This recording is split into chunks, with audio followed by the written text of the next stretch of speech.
this Mamdani guy, the guy in New York City. Mm-hmm. But I also don't agree that this should be this massive coordinated campaign from both sides to make sure that he doesn't get into power. Yeah. Because you don't agree with him. Like, I think a lot of the stuff he's saying is ridiculous. Like using New York City funds to pay for transgender surgeries for people who can't afford them. Like, I'm a nay on that. yeah, but it just sounds nuts. It sounds like you're only going for that nutty vote. You want that nutty vote. But what is this? Are we allowed to disagree? So I disagree. I don't support that. I don't support a lot of the stuff he's saying. The raising of taxes, I think, is going to be really problematic. But I'm not an economist. But what is this game we're playing? Is it the people get to vote?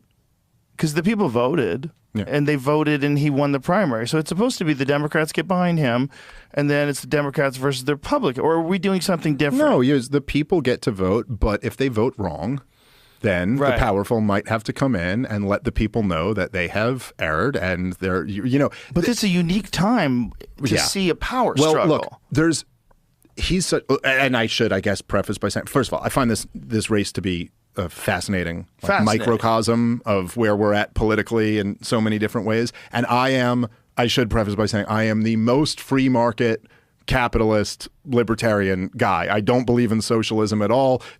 Most libertarians are communists compared to me. Like, I believe in less, whatever government you believe in, I believe in less than that. So I do not agree with Mamdani's, any of his economic policies. There is something, though, that you just can't deny, where it's like, okay, look, first of all, you got this young guy who's kind of the anti-establishment candidate. He's immigrant. He's an immigrant. He's a newcomer to politics. He's a newcomer to being a citizen of the country, however you feel about that. His campaign was laser focused on one issue, which was the unaffordability of New York City, which, if anybody at all is familiar with New York City, that is the issue of New York City. It's the issue for 99% of the people who live in New York City. The top 1% in New York City are doing great, but everybody else is just struggling to get by. You're either rich or you're struggling in New York City. Right. And the prices have gone up dramatically in the last few years. So he just ran his whole campaign laser focused on that. Then the establishment comes in and they run Andrew Cuomo, the disgraced former governor who murdered old people in nursing homes, who got, had a Me Too thing, which I don't know how legit that was, but got driven out in disgrace. Governor Lockdown, representing the failure that just wrecked this city, is who. And then what did they try to hit him on? It was Israel. They thought that was his weakness. It was, dude, that debate was the most amazing thing I've ever seen in my life. So bizarre. It's like, imagine picking, it's like, it's literally like if you were fighting like Islam Makhachev or something like that, and you went, I'm going to attack his wrestling.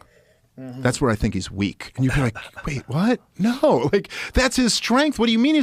They thought this, they'd go, they bring it up and go through all the candidates. They go, he hasn't even pledged to go visit Israel. Well, they were all saying that was the first thing that they would do once they became mayors. Go to Israel. We'll go to Israel. They all said that, and he said, "I'm going to stay here." He goes, "I'll stay here in New York." Take care of New York He goes, City. "I'll talk to Jewish people who are right here in New York City. I don't need to go to Israel." And then the funniest thing, but that might have won him.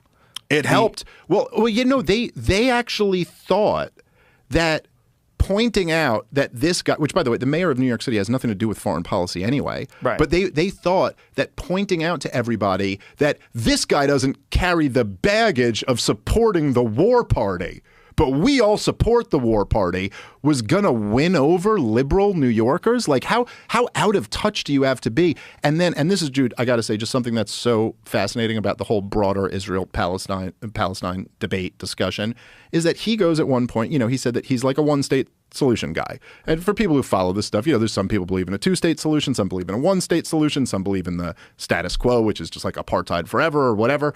But he goes, I think Israel has a right to exist as a state with equal rights for everyone.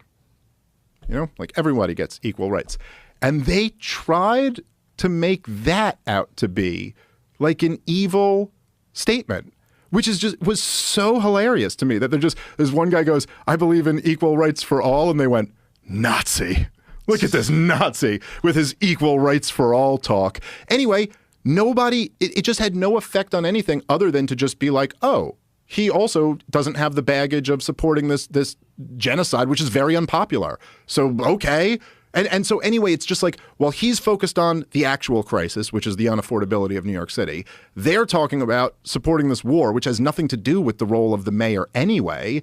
And it's just like, you look at it, you can't believe that that's actually what they tried to attack him on. And so, yeah, he won. Well, I think they're terrified of young people that are popular like that. Yeah. Like a young person who's a really good speaker, who's popular, who has ideas that, look, if you're living in New York City and you're struggling and someone comes along and says the problem that you're having is rich people are making too much money and we're going to redistribute that down to people, that sounds really attractive, and there's a lot more of them than there are of the rich folks, and they'll vote them in. Yeah, well, that's right. And especially there's a reason why, socialism is becoming so attractive to young people. And I think it's like what I was laying out before. They can't afford anything. There's no path for them to get into the ownership class. It's not just that. It's the looming fear of AI taking away all jobs. Yeah, I'm sure that's part of it as well. My kids talk about it. A lot of the kids that they go to high school with talk about it. I talk to college kids that are talking about it.